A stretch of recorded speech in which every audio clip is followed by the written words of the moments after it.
पिछले वीडियो में आपने देखा कि हम लोगों ने बात किया है कि जो सब्जेक्ट है उसके बेसिक्स को कैसे हम समझेंगे और समझने के बाद कैसे उसका इस्तेमाल करेंगे और एग्ज़ाम में इम्प्लीमेंट करेंगे, ताकि हमारी तैयारी कम रिसोर्सेज का इस्तेमाल करते हुए कम समय में एक बार में हम पूरा एग्ज़ाम में तैयारी कर सकें और क्रैक कर सकें। लेकिन आज हम एग्ज़ाम के उस हिस्से की बात करते हैं जिसमें कोई सिलेबस ही नहीं दिया है, कुछ भी डिफाइंड ही नहीं है। वो हिस्सा है कौन सा? आपका इंटरव्यू।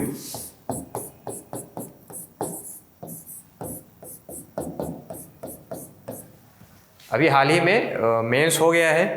मेंस के सॉल्यूशन जिनको चाहिए हो वो हमको नीचे दिए नंबर पे मैसेज कर दीजिएगा। हमको सॉल्यूशन आपको इंडिविजुअली हम आपको प्रोवाइड करते हैं। सोशियोलॉजी का भी अगर किसी को चाहिए हो, सोशियोलॉजी मेरा खुद का ऑप्शनल है। लेकिन आज हम बात कर रहे हैं इंटरव्यू की। इंटरव्यू को कैसे टैकल करेंगे, क्योंकि इसमें तो कोई सिलेबस ही नहीं है, तो उसका कोई बेसिक्स नहीं है, तो हम कैसे समझेंगे कि किन बेसिक्स पे हमको ध्यान देना चाहिए। तो देखिए, जब आप इंटरव्यू में जाते हैं तो आपका जो अपीयरेंस है, जो आपका दरवाजे से लेके कुर्सी तक पहुंचने का जो चाल ढाल है, जो रवैया है, वो तो नोटिस किया ही जाता है। पूरे इंटरव्यू में तीन बेसिक चीज़ें, तीन ब्रॉड चीज़ें जो पूछी जाती हैं, उन पे आज हम चर्चा करते हैं। पहला, योर पर्सनल इंफॉर्मेशन।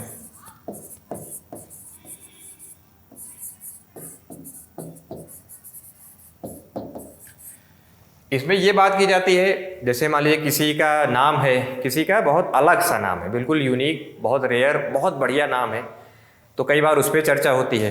जैसे हमारे साथ एक कैंडिडेट थे, उनका नाम था जमदग्नि, तो उनसे जमदग्नि के बारे में पूछा गया।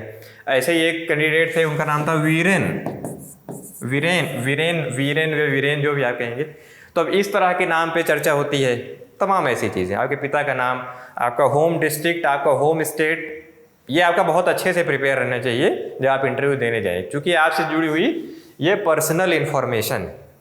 और आपका डेट ऑफ बर्थ हो सकता है, आपका कॉलेज आपने कहाँ से शिक्षा प्राप्त की, वो कॉलेज किस शहर में था, आपने पूरे अपनी जो पढ़ाई थी, स्कूली शिक्षा, कॉलेज की शिक्षा किन किन शहरों में पाई, उन शहरों से या उन राज्यों से जुड़ी। मान लीजिए किसी ने मेडिकल शिक्षा पाई वुहान में, मान लीजिए वुहान आ गया है, तो वुहान प्रसिद्ध जगह है, आपको वुहान के बारे में सब कुछ पता होना चाहिए।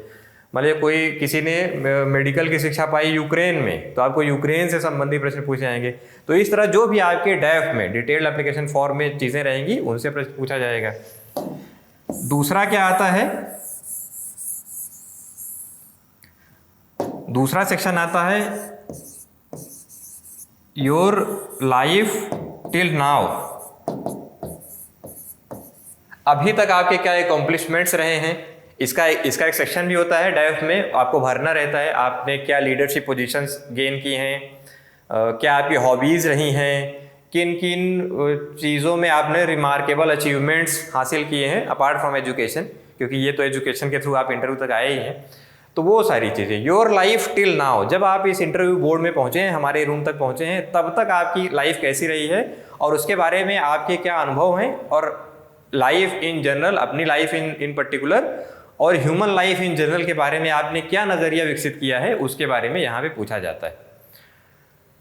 अमूमन ये होता है कि आपका योर पर्सनल इन्फॉर्मेशन और योर लाइफ टिल नाउ, इसी में ज़्यादातर क्वेश्चन, यदि आपकी लाइफ इंटरेस्टिंग है, आपके अचीवमेंट रिमार्केबल हैं, तो ज़्यादातर इंटरव्यू इसी में हो जाता है।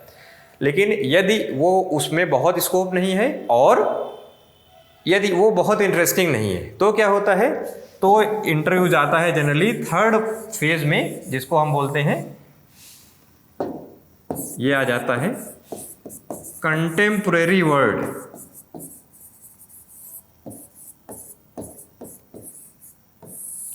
इस समय संसार में क्या चल रहा है, क्या अमूमन घटनाएं हैं। ज़्यादातर होता क्या है कि जो लोग इंटरव्यू लेने आते हैं जनरली बहुत सीनियर आदमी होते हैं, बहुत सीनियर प्रोफेसर्स होते हैं, या कुछ रिटायर्ड हमारे ब्यूरोक्रेट्स भी रहते हैं।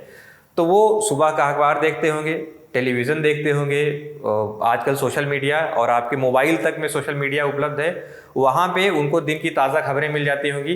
तो ज़्यादातर प्रश्न फिर वहाँ से स्टार्ट होना शुरू होता है। यहाँ पे एक और बात है, कई लोग ये प्रश्न पूछते हैं कि अगर हमारे 10वीं और 12वीं में कम नंबर हैं तो क्या ये बात इंटरव्यू में हमको हर्ट करेगी या प्रभावित करेगी। प्रभावित नहीं करेगी, हालांकि बहुत कम है तो आपसे पूछा जाएगा। आपने देखा होगा कई टॉपर्स ने अपनी मार्कशीट जो है 10वीं 12वीं की सोशल मीडिया में डाल रखी है। आजकल तो आप बहुत देखते हैं इस बात को, और कईयों के नंबर बहुत ही कम है लेकिन फिर भी वो IAS हैं, IPS हैं, अदर सर्विसेज में हैं, तो बहुत हर्ट नहीं करता, लेकिन वो पूछा जाता है। और जब पूछा जाता है तो आपके पास एक बढ़िया आंसर, एक बेहतरीन आंसर उसका होना चाहिए। और अगर आपके 10वीं 12वीं में कम मार्क्स है, आपने आगे चल के प्रगति की अपने जीवन में, तो ये भी आपको एक पॉजिटिव लाइट में दिखाता है।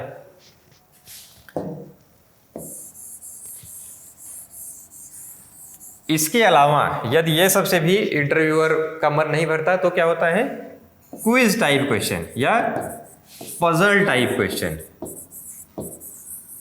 कई बार आपसे या तो क्विज या पजल, पजल मतलब एक इमेजिनरी सिचुएशन आपके सामने क्रिएट कर दी जाएगी और आपसे पूछा जाएगा इसका क्या सॉल्यूशन है। ये यूजुअली आपका प्रेजेंस ऑफ माइंड चेक करने के लिए इस्तेमाल किया जाता है।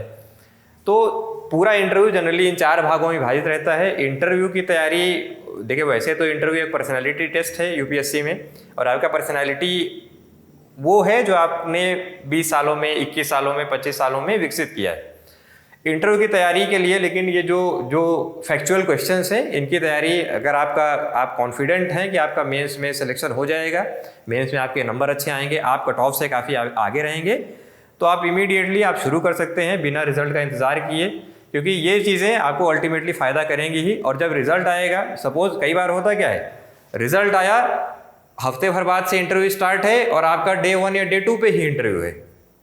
उस समय क्या होगा, जब आपने अभी से तैयारी स्टार्ट कर रखी है इंटरव्यू की, वो आपको फ़ायदा करेगी। तो ये है इंटरव्यू का।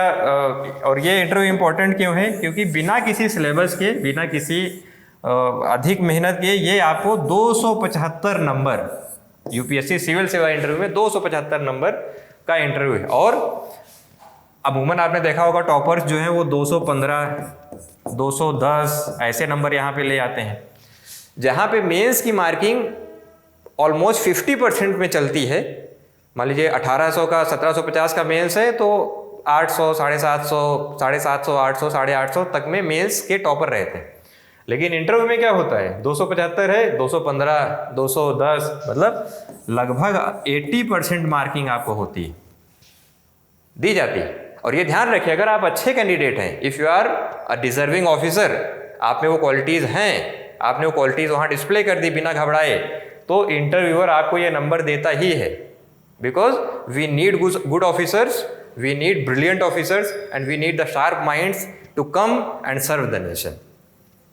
तो अब हम लोग आगे की बात अगले इंटरव्यू में करेंगे। अगर आप किसी पर्टिकुलर टॉपिक पे चाहते हैं तो आप हमको मैसेज कर दीजिएगा, हम लोग उस टॉपिक पे बात करेंगे। चलिए, थैंक यू।